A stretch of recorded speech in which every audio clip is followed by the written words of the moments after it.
नमस्कार दोस्तों, इन्फ्राटॉक्स के एक नए एपिसोड में आपका स्वागत है। तो चलिए शुरू करते हैं। पहली खबर की शुरुआत करते हैं रोड कंस्ट्रक्शन से, जहां पर दोस्तों देश में रोड कंस्ट्रक्शन अब दोबारा से पेस पकड़ता हुआ दिखाई दे रहा है, क्योंकि लास्ट फाइनेंशियल ईयर 2023-24 में हमारी ministry of road transport and highways के द्वारा 12,000 किलोमीटर से ज्यादा के नेशनल हाईवेज का कंस्ट्रक्शन कर दिया गया है। दोस्तों लास्ट 2-3 सालों में देश में हाईवे कंस्ट्रक्शन थोड़ा सा कम होता हुआ दिखाई दिया है, अगर आप इसे फाइनेंशियल ईयर 2020-21 से कंपेयर करते हैं, क्योंकि वहां पर 13,327 किलोमीटर के नेशनल हाईवेज एक ही साल के अंदर अंदर बना दिए गए थे। और वो अपने आप में एक रिकॉर्ड था, क्योंकि एक सिंगल फाइनेंशियल ईयर में इतने रोड कभी हमारे देश में बने ही नहीं हैं। उसके बाद 2021-22 में 10,457 किलोमीटर, 22-23 में 10,331 किलोमीटर और अब 23-24 में दोबारा से ये 12,349 किलोमीटर पर पहुंच गया है। एक सिंगल फाइनेंशियल ईयर में ये सेकंड हाईएस्ट है। इसके अलावा फाइनेंशियल ईयर 2023-24 में 8,500 किलोमीटर के आसपास नेशनल हाईवेज का कंस्ट्रक्शन भी अवार्ड किया गया है हमारी रोड मिनिस्ट्री के द्वारा। इसी सेम फाइनेंशियल ईयर के अंदर अंदर हमारी रोड मिनिस्ट्री का कैपेक्स यूटिलाइजेशन 99.3% का रहा है, यानी कि हमारी रोड मिनिस्ट्री को लास्ट फाइनेंशियल ईयर में बजट के दौरान जितना पैसा दिया गया था ऑलमोस्ट सारा पैसा उन्होंने अभी खर्च कर दिया है, जो अगेन एक अच्छा साइन है कि देश में रोड का कंस्ट्रक्शन सही चल रहा है। अभी हमारी रोड मिनिस्ट्री का टारगेट है कि इस ऑन गोइंग फाइनेंशियल ईयर में वो बड़े स्केल पर 4 लेन के नेशनल हाईवेज और high speed access controlled expressways का कंस्ट्रक्शन करने वाले हैं। अगली दोस्तों अपडेट मेडिकल एजुकेशन से है, जहां पर दोस्तों मेडिकल एजुकेशन के एरिया में बड़े स्केल पर इंप्रूवमेंट के लिए नेशनल मेडिकल कमीशन के द्वारा 112 नए मेडिकल कॉलेजेस के कंस्ट्रक्शन को अप्रूवल दे दी गई है। और इसके थ्रू आप कह सकते हैं कि देश में मेडिकल सीट्स में बड़ा जंप देखने को मिलेगा। दोस्तों हालांकि अभी कोई ज़्यादा इन्फॉर्मेशन तो सामने नहीं रखी गई है कि कितनी स्टेट्स में कितने बनकर तैयार होंगे और कौन कौन सी लोकेशंस में अप्रूव किए गए हैं, लेकिन कहा ऐसा गया है कि सबसे ज़्यादा यूपी के लिए अप्रूव किए गए हैं 22, दिल्ली के लिए भी एक मेडिकल कॉलेज अप्रूव किया गया है जो कि नजफगढ़ में बनकर तैयार होना है। लास्ट 10 सालों के अंदर अंदर हमारे देश में under graduate medical seats almost 110% से इंक्रीज कर रही हैं, क्योंकि फाइनेंशियल ईयर 2013 एंड 14 में जहां पर अंडर ग्रेजुएट मेडिकल सीट्स 51,348 थी, अभी वो बढ़कर 1,08,990 तक पहुंच गई हैं। Similarly post graduate medical seats में भी ऑलमोस्ट 118% का ग्रोथ देखने को मिला है। 31,185 से इंक्रीज होकर 68,730 सीट्स अभी 10 सालों के अंदर अंदर ये पहुंच चुकी हैं, और उम्मीद है कि आगे चलकर ये नंबर हमें और बढ़ते हुए दिखाई देंगे।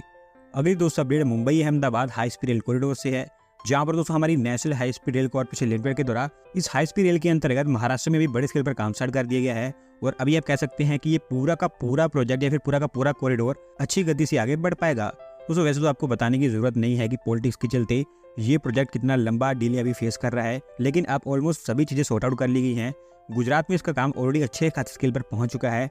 अभी पालघर और थाने ये दोनों डिस्ट्रिक्ट जो कि महाराष्ट्र साइड पर बुलेट ट्रेन कॉरिडोर के one of the biggest recipient है, यहाँ पर भी अभी NHRCL के द्वारा काम स्टार्ट किया गया है। 135 किलोमीटर की स्ट्रेच के लिए जियो टेक्निकल इन्वेस्टिगेशन का काम ऑलमोस्ट फाइनल स्टेज में पहुंच चुका है। 2 माउंटेन टनल्स के ऊपर कंस्ट्रक्शन स्टार्ट हो चुका है। कई सारी लोकेशंस पर जो पियर का काम है वो भी स्टार्ट हो चुका है, और उम्मीद यही है कि अभी आगे चलकर यहाँ पर हमें कोई डिफिकल्टी देखने को नहीं मिलेगी। अगली दोस्तों अपडेट हमारी फाइनेंशियल कैपिटल मुंबई से है, जहाँ पर दोस्तों वेस्टर्न रेलवे जोन के द्वारा Goregaon Borivali harbour line expansion plan अभी अनवेल कर दिए गए हैं, और अगले कुछ ही हफ्तों के अंदर अंदर इसके लिए वो टेंडर इनवाइट करने वाले हैं। दोस्तों मुंबई सबर्बन की हार्बर लाइन अभी CSMT को गोरेगांव से कनेक्ट करती है। 2018 में यहाँ पर हमें लास्ट एक्सपांशन देखने को मिला था, जहाँ पर अंधेरी को गोरेगांव से जोड़ दिया गया था, पर क्योंकि अभी डिमांड और जरूरत दोनों बढ़ रही हैं, तो इसी कारण ये डिसाइड किया गया है कि इस लाइन को अभी बोरीवली तक एक्सपांड कर दिया जाएगा। अराउंड 8 किलोमीटर की एक्सटेंशन लाइन होगी, इसको 2 फेज में बनाने की बात की जा रही है।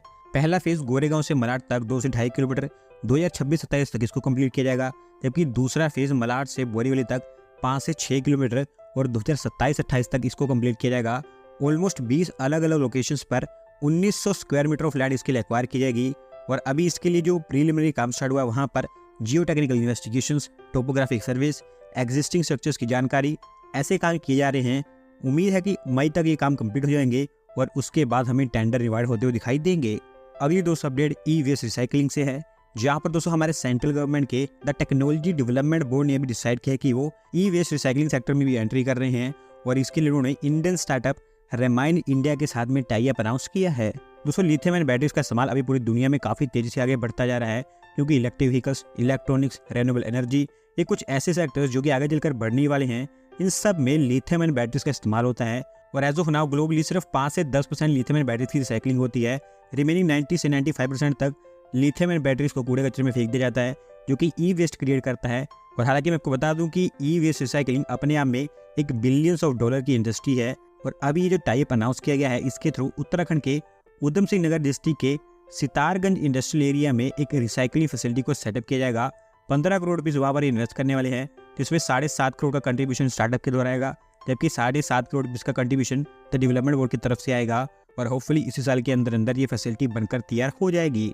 आज की दोस्तों लास्ट अपडेट आईफोन प्रोडक्शन से है, जहाँ पर दोस्तों एप्पल की आईफोन प्रोडक्शन भारत में अभी ऑलमोस्ट 2 गुना हो चुकी है लास्ट 1 साल के अंदर अंदर। और लास्ट फाइनेंशियल ईयर में हमारे देश में ऑलमोस्ट 14 बिलियन डॉलर तक के आईफोन प्रोड्यूस कर दिए गए हैं। दोस्तों एप्पल काफ़ी तेजी से उनकी आईफोन प्रोडक्शन को चाइना से डिवर्सिफाई कर रहा है। लास्ट 3 से 4 साल पहले जहाँ पर भारत में एक भी आईफोन नहीं बनता था, अभी आंकड़ा यहाँ पर पहुँच गया है कि हर 7 में से बनने वाला एक आईफोन भारत से बना हुआ है। पिछले 2-3 सालों के अंदर अंदर भारत में एप्पल ने 1.5 लाख के आसपास जॉब जनरेट कर दी हैं। 2021 में जहां पर आईफोन की प्रोडक्शन में भारत का शेयर 1% था, 2022 में वो बढ़कर 7% के आसपास पहुंचा। अभी लास्ट ईयर 2023 में वो बढ़कर 14% के आसपास पहुंचा। और उम्मीद ये है कि इस साल में ये बढ़कर 25% के आसपास पहुंच जाएगा, जो कि काफ़ी बड़ा नंबर होगा। लास्ट फाइनेंशियल ईयर में हमारे देश में जितनी भी आईफोन्स प्रोड्यूस किए गए हैं, उसमें से 67% फॉक्सकॉन के द्वारा, 17% पैगाटोन के द्वारा, जबकि रिमेनिंग विस्टोन के द्वारा बनाए गए हैं, जिसको भी टाटा ने एक्वायर कर लिया है। और मैं आपको बता दूं कि ये जस्ट एक स्टार्ट ही है, आगे चलकर ये प्रोडक्शन आपको और बड़े स्केल पर इंक्रीज होती हुई दिखाई देगी, क्योंकि फॉक्सकॉन और पैगाटोन दोनों के द्वारा देश में कई सारी और फैसिलिटी सेटअप की जा रही हैं, जो कि स्पेसिफिकली आईफोन की प्रोडक्शन को ही डेडिकेटेड होंगी। दोस्तों आज की वीडियो में बस इतना ही।